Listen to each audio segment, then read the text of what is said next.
এইটা হলো আমার শেষ দলিল, সহিহ বুখারী, মদিনা বিশ্ববিদ্যালয়ের ডক্টর মুহসিন খানের অনুবাদ, 9 খণ্ড, হাদিস নাম্বার 21।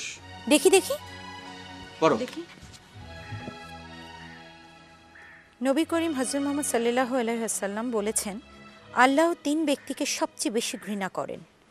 প্রথম, যে অন্যায় করে; দ্বিতীয়, যে অধিকার ছাড়া অন্যকে হত্যা করে; তৃতীয়, যে ইসলামের আগের জাহেল যুগের প্রথাকে চালাতে চায়। যাও, ঢাকা যাও, কথা তোলার দরকার আছে। ইমাম, আমি সাথে যাই বাবা ঢাকায়। ঢাকায় শেলিয়াপাদের বাসায় থেকে আমি মৌলানাদের সাথে কথা বলবো। যাও মা, তুমিও যাও। তোমাকে সমস্যা নিয়ে তোমরা মায়েরা যদি মুখ না খোলো তাহলে কিছুই হইব না। শোনো মাস্টার, কিতাবগুলান লইয়া তুমি আমার সাথে চলো। শোনো মাতবর, ওই বেত্তমিজিরে কইবা যে কোরআন মোতাবেক এটা এক তালাক, আর সে যখন আমাদের সামনে তালাক অস্বীকার করছে, তার মানে এই বিয়া বহাল থাকলো। শোনো মাতবর, আমাকে এই গ্রামে কোনো হিল্লা বিয়া হইব না। হিল্লা বিয়া বন্ধ থাকবে।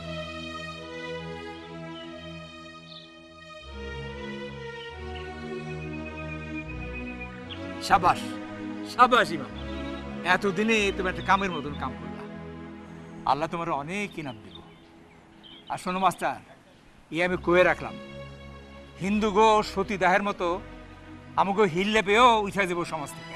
যাই বই, আসি। আসসালামু আলাইকুম। ওয়ালাইকুম আসসালাম।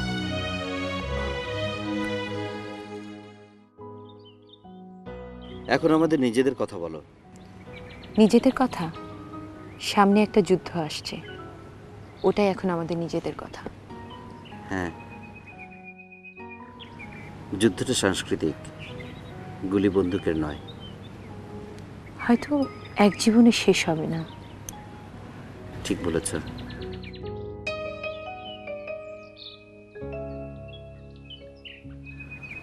অন্তত শুরুটা করে দিয়ে যাব। নর এবং নারীর সাম্য প্রতিষ্ঠার লড়াই এটা। কিন্তু পশু পাখি মাছেরা তো এই সাম্য বোঝে, ওরা তো ওদের মেয়েদের সাথে এমন করে না।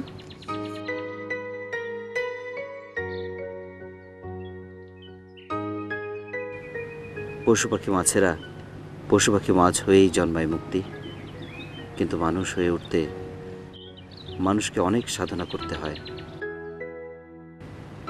জীবনের বেশিরভাগ বোঝা আমরা মেয়েরাই কিন্তু বয়ে চলেছি চিরকাল, কিন্তু তার প্রতিদান তো দূরের কথা, স্বীকৃতিও পায়নি কোনোদিন।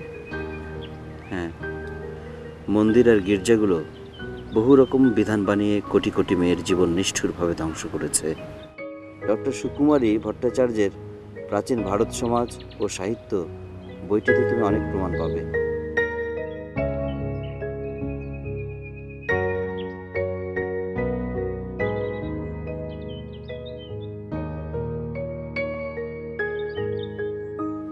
অথচ তোমরা পুরুষেরা আমাদের জন্য কি না করো। আমাদের জন্য তোমরা যুদ্ধ করো, ধ্বংস করো, খুন করো, আবার আত্মহত্যাও করো। আমাদের বিরহে সারা রাত গান, গজল, কবিতায় জেগে থাকো, আর আমাদের মেয়েদের খোপায় পরাও তারার ফুল। কিন্তু তাহলে আমাদের সম্মান করো না কেন? আমাদের সমান অধিকার দাও না কেন?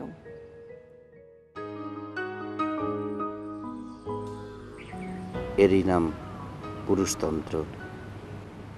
মুক্তি, সমাজকে, সংস্কৃতিকে, সাহিত্যকে, ভাষাকে, রাষ্ট্রকে, আইনকে আর ধর্মকে আমরা চিরকাল খুব চালাকির সাথে কাজে লাগিয়েছি তোমাদের বন্দি রাখবার জন্য। তোমাদের উপর আমাদের অধিকার আমরা কাউকেই দিতে রাজি নই, এমনকি তোমাদেরকেও নয়। কিন্তু আমাদের এভাবে বন্দি করে তোমাদের লাভ কি? পুরোটাই লোকসান মুক্তি। আমরা বুঝতে চাইনি যে জীবনটা আসলে তুমি আর আমি মিলে মধুর এক দ্বৈত সঙ্গীত। জীবনে যে হতে পারত প্রিয় শিষ্যে ললিতে কলাবিধৌ, হতে পারত স্বর্গাদপি গরীয়সী জননী, আর স্নেহময়ী ভগিনী, তাকে দুমড়ে মুচড়ে পায়ের নিচে পিষে পিষে আমরা পুরুষরা আজ দানবের মতো একা হয়ে গেছি।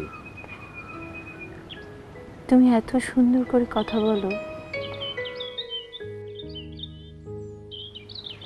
এই বয়সে পুরুষেরা যখন কিছুদিনের জন্য গাধা হয়, তখন তারা সুন্দর সুন্দর কথা বলে থাকে।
এ অন্ধকার চিরদিন থাকবে না, নতুন এক সূর্য উঠবেই একদিন।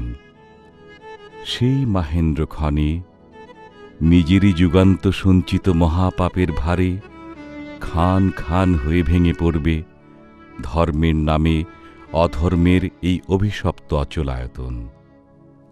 শেষ হবে ধর্মের নামে নিরপরাধের উপর নিঃশব্দ গণহত্যা।